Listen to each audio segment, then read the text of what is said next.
The Calgary Flames are in a transitional phase right now, and after Justin Kirkland bit the injury bug, the Flames have had to make multiple moves. Jakob Pelletier looks like he will finally be given another shot after a strong start with the Wranglers this season. Plus, we have a shocking Flames prospect update, and it might not be exactly what you're expecting, but don't worry. We're going to get into all that and more in this video, but first, I want to welcome you to Flames Digest. I'm Mark Griffith. If you're new around here and you love the Flames, make sure you subscribe so you can stay up to date on all the latest news, updates, reports, and rumors revolving around your Calgary Flames. We would love to welcome you to the Flames Digest family. Let's hop straight in and talk about how the Flames are making some moves. So obviously we've seen quite a bit of turnaround within the roster so far this year. We've seen certain people come up at certain times. You know, Klapka is in, out, in, out, in, out. We've even seen guys like Kirkland go in and out, Rooney a little bit with injury. We have had many injuries like Mantha. Sharangovich was injured to start the season, and now we have the latest update. So Elliot Friedman dropped the F-bomb, baby.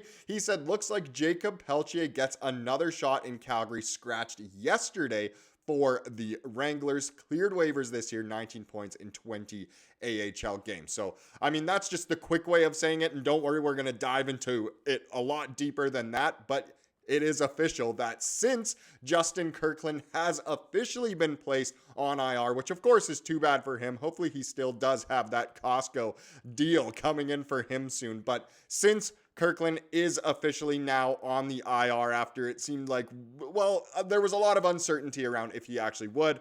We now know that the Flames have recalled forwards Jakob Pelletier and Walker Duehr from the Wranglers. So it looks like at least one of, if not both of these guys should get an opportunity to play up at the NHL level very, very soon. And I mean, a lot of people, of course, do want to see Klapka as well, you know, maybe get more of a regular role, but it's great to see that these guys are coming up. Now, if we talk about Pelletier, he has 19 points in 20 AHL games this season, playing primarily with Rory Cairns and Dryden Hunt on the Wranglers' first line. So he has excelled in that role on the top line, putting up points like crazy. It's been a little bit slower as of late, just as things with the Wranglers have been a little bit slower after that absolutely scorching hot start, but still, Pelletier has been great. He's been saucing the puck left, right, and center. It looks like he is developing that confidence back, getting that bulldog-like approach like Carlos Tevez. He's back in action. And if we talk about Duehr, he also has 19 points over his first 20 AHL games this season, playing primarily with William Stromgren and Sam Morton on the Wranglers' second line. Another line that is obviously doing quite well. And Duehr, you know, he's come up to the Flames a few times over the past few seasons now, so we're familiar with him, and we're happy to have him back. He's playing really, really well once again as more of a leader on this Wranglers team. Because Pelletier and Duehr both cleared waivers prior to the start of the season, neither requires waivers again until they play in 10 NHL games or are on the NHL roster for 30 days cumulatively. I love that word. Sometimes I struggle to say it, but either way, it is great to know that neither of these guys, you know, they're probably not going to be up for too long, so we don't have to worry about losing them by putting them on waivers again. I don't foresee them playing, you know, in those 10 games, get to the 9 kind of thing. It's almost like burning a year off the ELC, you know, it's almost the same thing. But who knows how long Kirkland will be out for, and the Flames can still have a decent roster and a decent lineup without both of these guys in. So if they're kind of piggybacking off each other, you can get, you know, 18 games out of it technically. That's not necessarily what you want to do for these guys. And I know the 30 days thing, I know. But still, it's great to know that both these guys are available, and we still won't really have to worry about losing them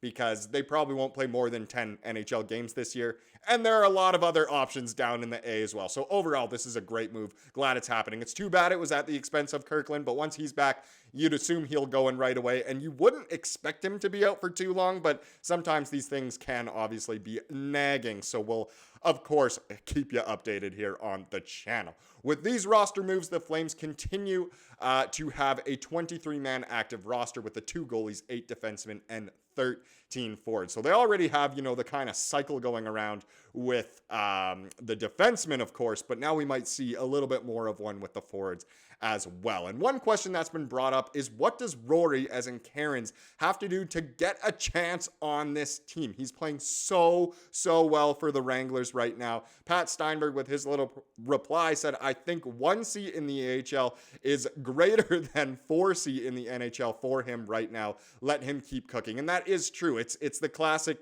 last year sending Coronado and Pelletier back down. It's more valuable to have them playing great minutes, building that confidence, building up the skill really as a number one center in the A compared to a fourth center in the NHL, where you might be given a completely different role than what you're used to. So, he could end up being, as Nick says here, he could end up being kind of like a Connor McMichael 2.0, which wouldn't be a bad thing at all, because that is clearly going very well for the Capitals right now. He's spent forever down in the AHL and finally got the call up, and he's doing really well. Now let's get into these massive snubs. That is also a bit of a Flames prospect update here, which I know I haven't done in a while, and I know a lot of Flames prospects are doing really well. You look at Battaglia, you look at Basha, so many of these guys are doing really well, but this is a bit of a different one. So an absolute perplexing decision by Team Canada, especially for Perek, as the Canadian national junior team announced their training camp roster, and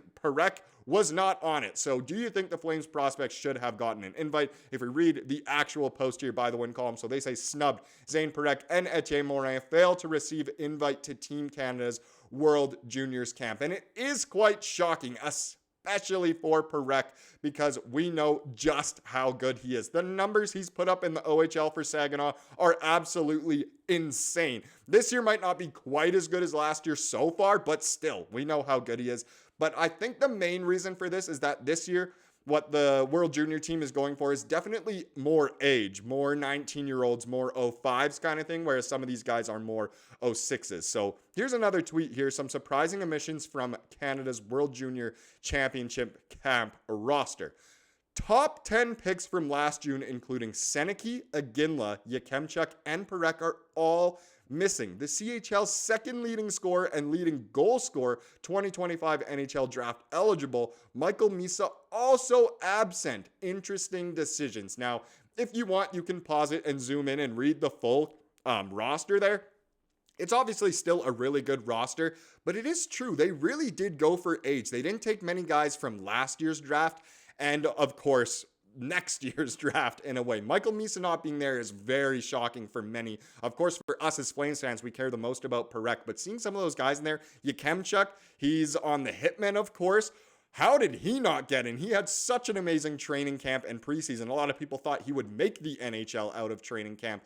Didn't with the Ottawa Senators. Iginla, we know about him very well, and he was shocking as well. Seneke was taken so high in the draft as well. He wasn't taken, and no Perek, no Morin. It's kind of shocking, but let me know what you think down below. Should those guys have been given at least the opportunity to make the team? Now let's wrap this up with the comment of the day, as we love to do here on the channel. This one comes from yesterday's video, and it comes from Preston, who says, just give them a chance to adjust to their chemistry. Now that Kirkland is out, maybe they can break in Klapka and find his talent, and he will be a forward to be reckoned with. I thought this went really well with the first chapter of this video, and now that we know that some of these guys are coming in, maybe it is an opportunity to adjust the chemistry a little, but find some hidden talent, maybe. Maybe Pelletier will finally break out. We'd love to see Klapka do really well, and I just thought that was a really good comment. Thank you so much for watching this video. Please subscribe like we saw here today, and have a wonderful rest of your day.